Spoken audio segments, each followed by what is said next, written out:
All right, welcome back to our daily read aloud, My Side of the Mountain. Today we are on page 136, 137. We are getting close to the end of the book. We've got about a fourth of it left. And last time we read, Christmas was over, Bando and Dad went home, and then what types of things did Sam spend his time doing once he's by himself in the middle of winter? Hayden? On January 8th, he found a great horned owl. Okay, so the great horned owl was a big part. And tried to figure out what, was staring Frightful. Okay. So he realized, I don't think everyone in my classroom here is listening all the way. We should all be facing the right direction. Okay, so he found the owl. Frightful was really scared about something, and he figured it out that it was a great horned owl. What did he find underneath the tree that led him to believe it was an owl? Cadence? Two things. First, he found bones of small critters. Yep, so we call that an owl pellet, right, that they kind of throw back up? There's a snowstorm. Okay. So the other major thing, he's talking about when it's going to snow, he needs to be home at his tree. Why is it important that he's not wandering the forest when a big snowstorm comes in? Emma? Because you can't just make a fire, but you can need more than just a fire. Yeah. Madeline? There was an ice storm. Yes, ice storm's coming. So he decided in here that, yeah, I could live under a ledge, in a cave, anywhere in the woods. I can survive. However, he loves his tree, right? It's kind of like our favorite room in our house or your bedroom or wherever you like to go that's comfy. He loves his tree. It's his house now. All right. So he has decided that there's going to be a big storm. He found the owl, and the last thing I read, he got into his treehouse, and then he said, it drizzled, it misted, it sprinkled, and finally it froze. The deer hide door grew stiff with ice as darkness came, and it rattled like a piece of tin when the wind hit it. All right, so it rattled like a piece of tin. What type of figurative language is that? Hudson? Metaphor. Think about that. Rattled like a piece of tin. Simile. Simile, good. Okay, rattled like a piece of tin when the wind hit it. I made a fire. The tree room warmed. And I puttered around with a concoction I call possum sop. A meal of frozen possum. Ugh. Stewed with lichens, snakeweed, and loosewort. It's a different sort of dish. Of course, what I really like about it are the names of all the plants with the name possum. I fooled for an hour or so brewing this dish, adding this and that, when I heard the mouse in his tunnel. I realized he was making an awful fuss and decided it was because he was trying to gnaw through the ice to get in. I decided to help him. Frightful was on her post, and I wanted to see the mouse's face when he found he was in a den with a falcon.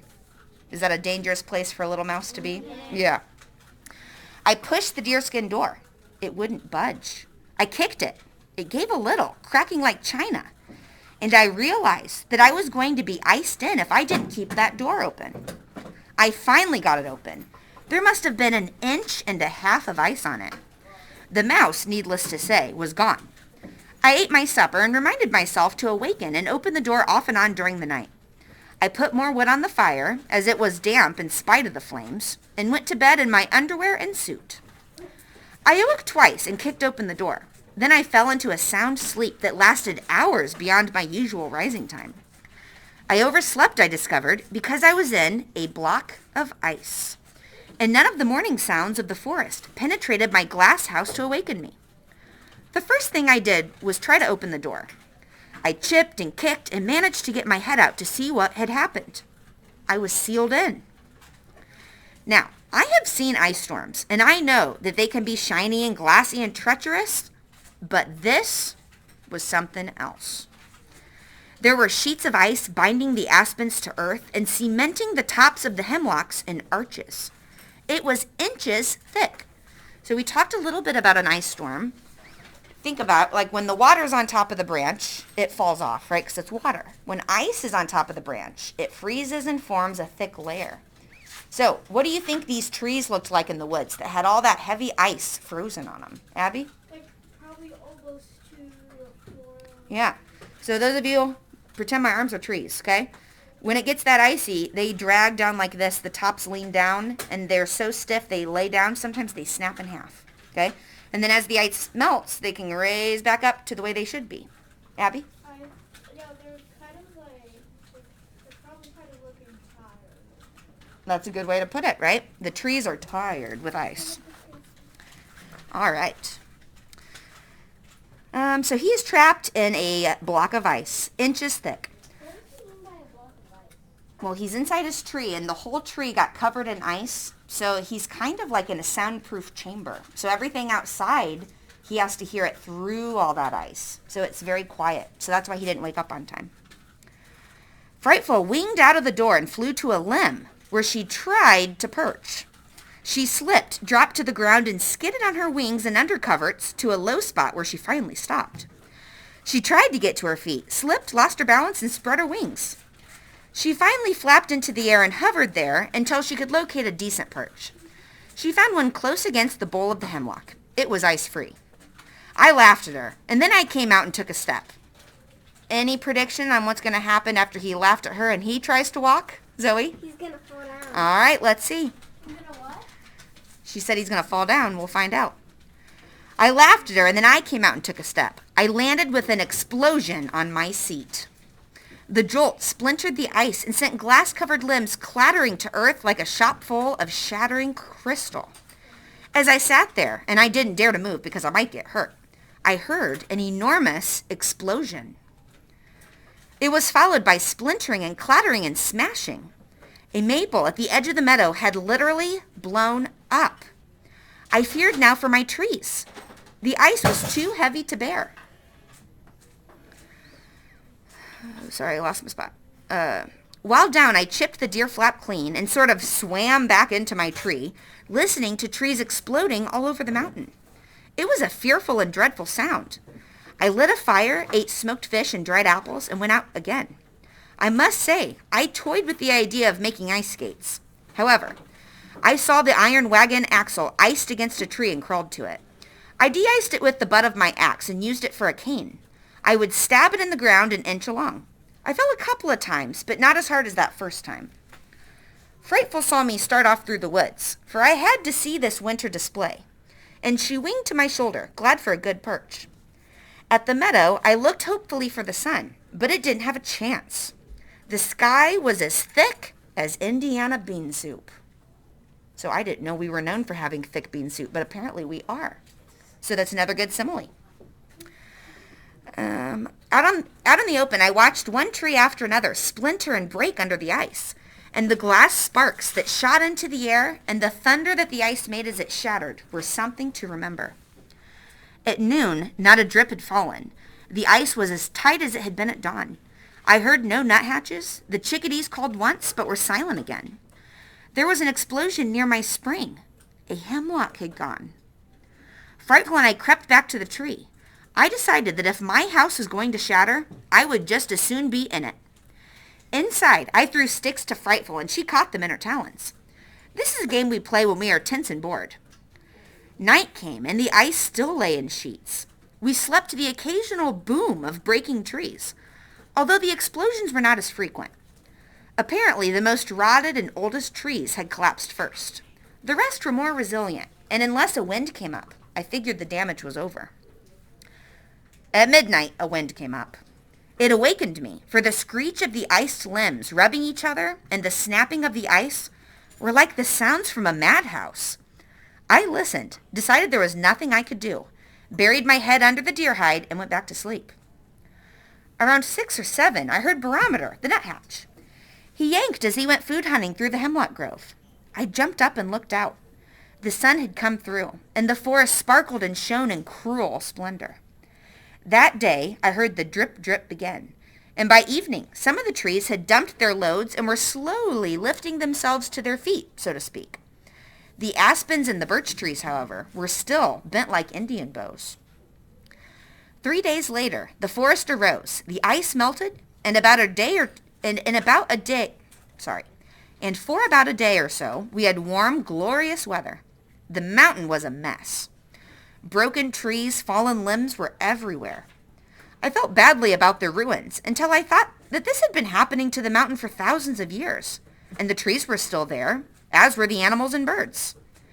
The birds were starved and many had died. I found their cold little bodies under bushes, and one stiff chickadee in a cavity. Its foot was drawn into its feathers. Its feathers were fluffed. Frightful ate old frozen muskrat during those days. We couldn't kick up a rabbit or even a mouse. They were in the snow under the ice, waiting it out. I suppose the mice went right on tunneling to the grasses and the mosses and had no trouble staying alive.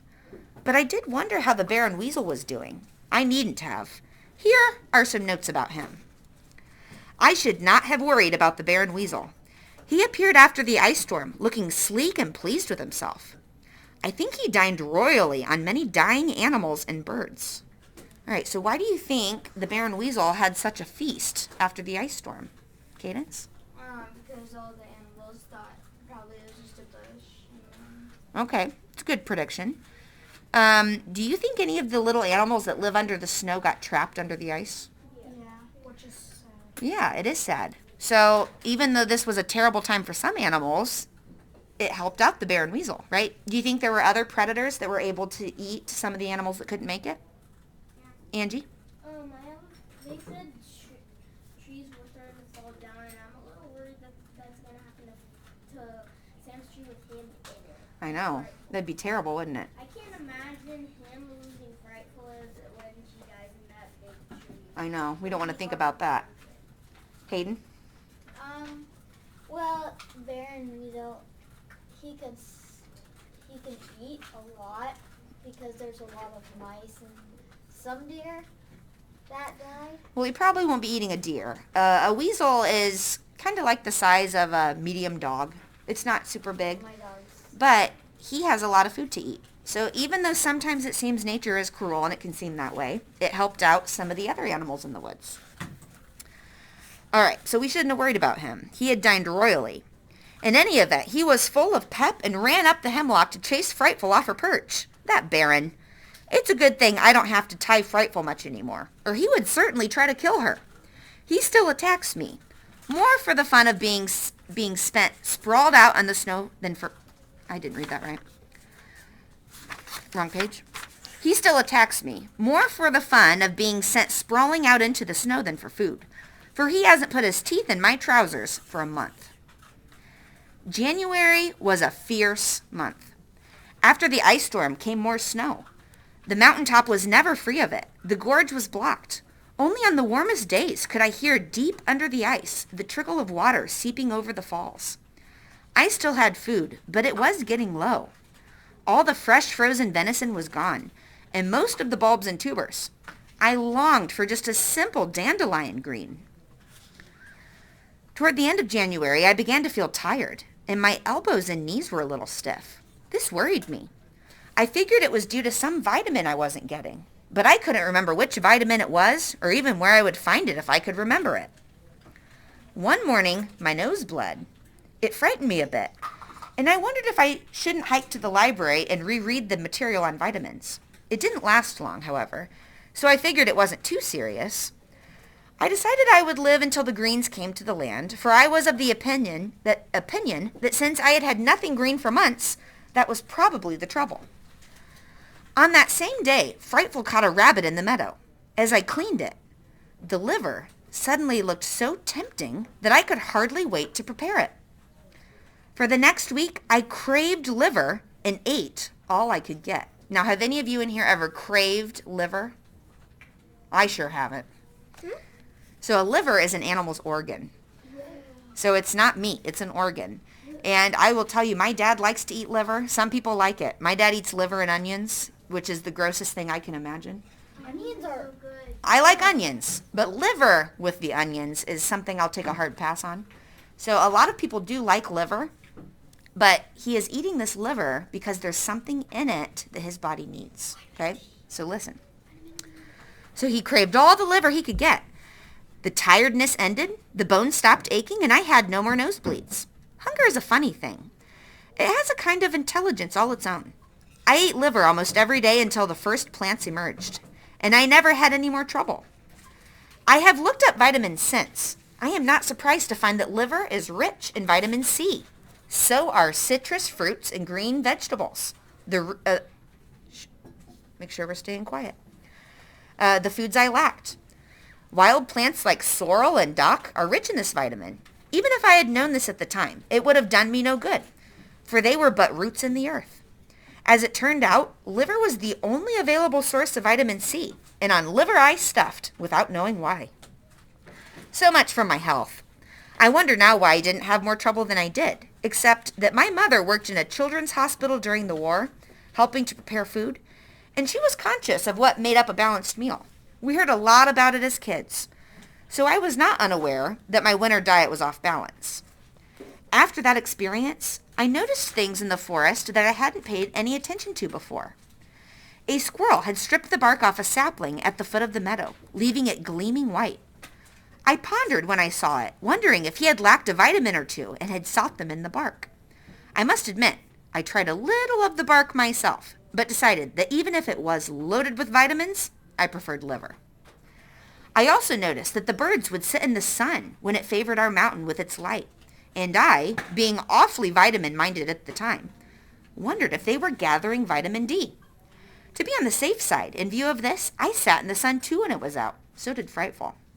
So you can soak up vitamin D through your skin when it's sunny, and that kind of makes people feel better. So I don't know if anyone's ever heard, sometimes in the winter, certain people can start to feel more sad, and that is called seasonal affective disorder, and it is because you're not getting all that sun on your skin. So actually, my husband is one of those people. He has a light box with a special light, and he sits in it with the light about right here in the mornings, and he reads or watches TV, and it's like bright light right in his face. But it makes him feel like he has more energy, makes him feel happier. So he does that all winter long. So there is a little something to getting vitamin D from the sun. Okay? Do any of you, after you have like 2 weeks of this gray snow, if it's sunny, do you just instantly feel good about the sun? I know I do. So Frightful and Sam are just soaking up the sun. Let me finish this paragraph, okay, before I take questions. My notes piled up during these months, and my journal of birch bark became a storage problem. I finally took it out of my tree and cached it under a rock ledge nearby. The mice made nests in it, but it held up even when it got wet. That's one thing about using the products of the forest. They are usually waterproof. This is important when the weather is as near to you as your skin and as much a part of your life as eating. I was writing more about the animals now and less about myself, which proves I was feeling pretty safe. Here's an interesting entry, and we're going to save that for tomorrow. So, any questions about what we just read? I said I'd come back to you. Liam?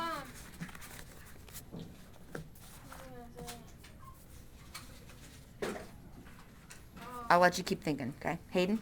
Vitamin D, so you mean I get vitamin D every time I go swimming at my grandparents' pool? Yep, if it's sunny. Well, Kaden? I usually have a lot of energy. Okay. When I was where I used to live, my mom, when I was young, every time I felt sick, she put me out in the sun. Yeah, there's a lot to that, right? And you, if you guys didn't know, she was from Myrtle Beach, which is by the ocean. So you had sunnier days than we do here, mostly. Okay, Eric? I thought it gives you vitamin C too, because that's what I do. And my mom says I need to go in the sun. So vitamin D comes from the sun. Vitamin C comes from a lot of citrus fruits. So a really good source of vitamin C is orange juice or leafy green vegetables. Okay? So if you're not eating vegetables and you're not eating fruits, your body is lacking in vitamins. That's why we have to have a balanced diet. Liam, real quick, and then we'll move on to the Beatles.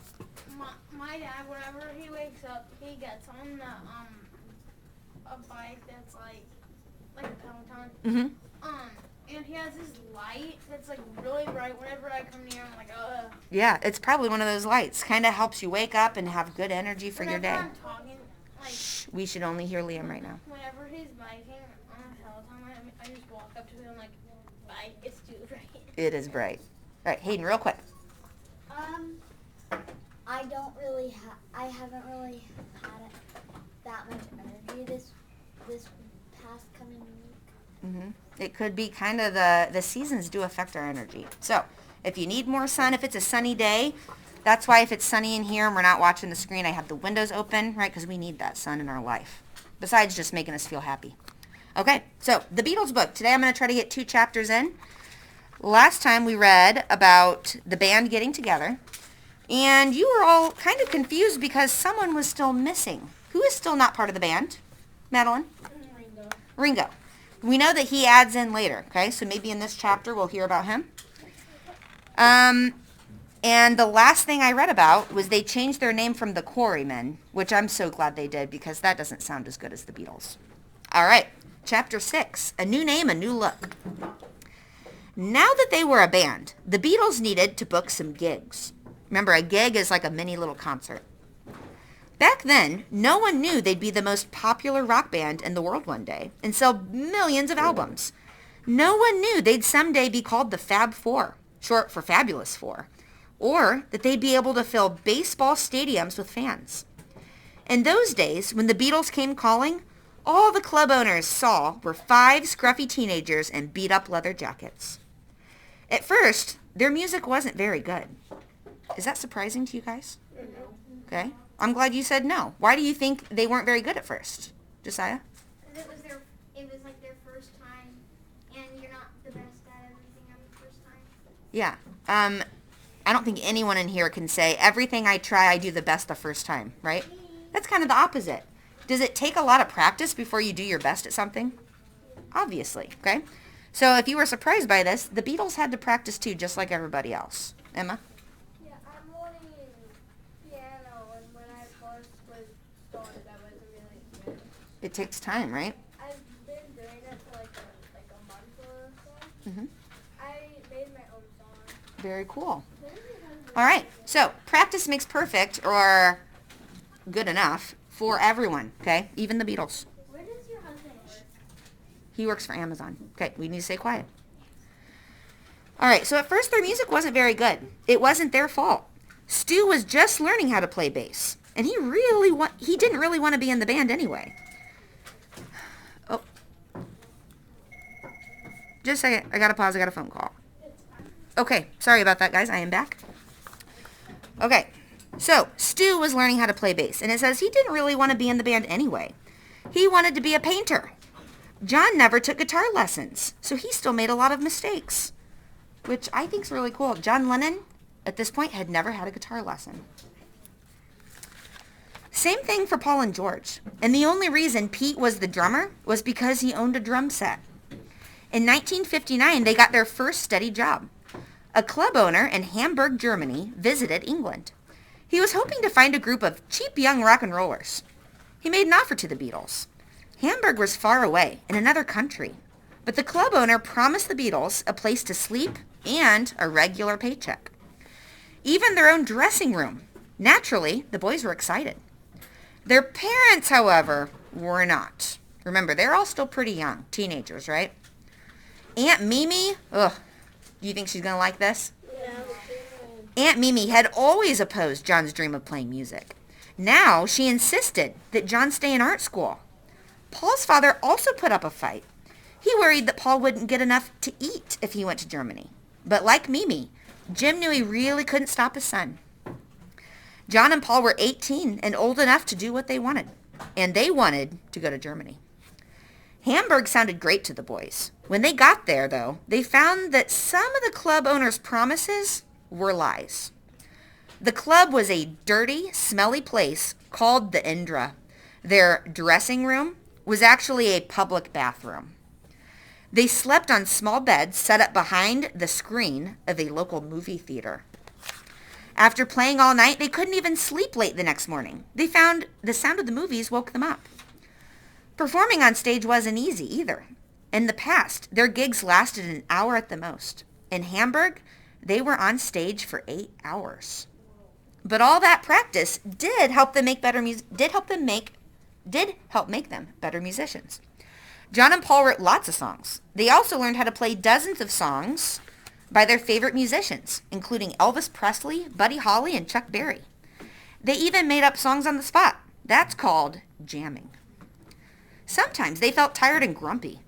Playing so hard and not getting enough sleep was taking its toll. They started to take pills to stay awake on stage. So we've talked a little bit about their drug usage, right? So sometimes people make bad choices when you're under lots of stress and pressure. So this is another one of those examples. So instead of getting enough sleep and being healthy, they started taking drugs that keep you awake. Even if those drugs keep your body awake, do you think your body is working optimally? No. No. So doing something like that is not a good replacement for sleep, and it makes your body very unhealthy. They couldn't eat much because they were working so hard. Actually, they often ate while they were playing, right in front of the audience. Their fans were interesting. Sometimes the club would be filled with teenagers who loved the Beatles and sang along with their songs. Other times, the fans had too much beer, got into fights. They threw chairs and swung from lights hanging from the ceiling. But the Beatles didn't mind, though. They thought that was cool. As time passed, the Beatles became more popular and did some bigger shows at bigger clubs. They also made a lot of friends with art school kids who gave the boys advice on how to wear their hair. In Germany, the style was to grow your hair out and comb it forward. The Beatles decided they liked this better than using all that grease. This new hairstyle would become what the Beatles called the mop top. After 4 months, though, the Beatles had had enough of Germany. Thank you. Except for Stu. He had fallen in love and wanted to stay in Germany. Everyone else went home to Liverpool, England. The Beatles had become good songwriters and musicians by then, and they liked showing off. They had no trouble getting work now. They even attracted the attention of a local businessman named Brian Epstein. Brian came from a wealthy family. He wanted to manage a rock band. The Beatles trusted him. Brian had different ideas what the boys needed to do to make it big. He told them no more eating or drinking on stage, no more leather jackets. Instead, they would wear matching suits and ties. He thought that would make the Beatles more appealing to parents. The band agreed to all of it, if Brian would do them one favor. They didn't want Pete to play drums anymore. They wanted someone better. A guy named Ringo Starr, who was in another band. John and Paul were too scared to kick Pete out. He'd been their friend, and they didn't want to hurt his feelings. So they had Brian do it. Pete never forgave them for not telling him personally, which I kind of agree with that. If somebody has to tell you news you don't want to hear, is it better in the end for them to just come straight out and tell you themselves? I like that better. So sometimes my mom will keep things from me about my grandparents or something, and then she'll tell me later, and it's like, you should have just told me the truth yourself. I would have appreciated that. Noah? Is Pete famous? A little bit, right? Because he was in the Beatles, so he's got that claim to fame. Is he dead? I don't know for sure. I don't know much about him, so we'd have to look that up. More than likely, yes. If not, he's an old man. By 1963, the 4 members of the band were in place. John, Paul, George, and Ringo. And I said we'd try to get to 2, but we can't because we talked too long today. So next chapter we'll read tomorrow is called Beatlemania.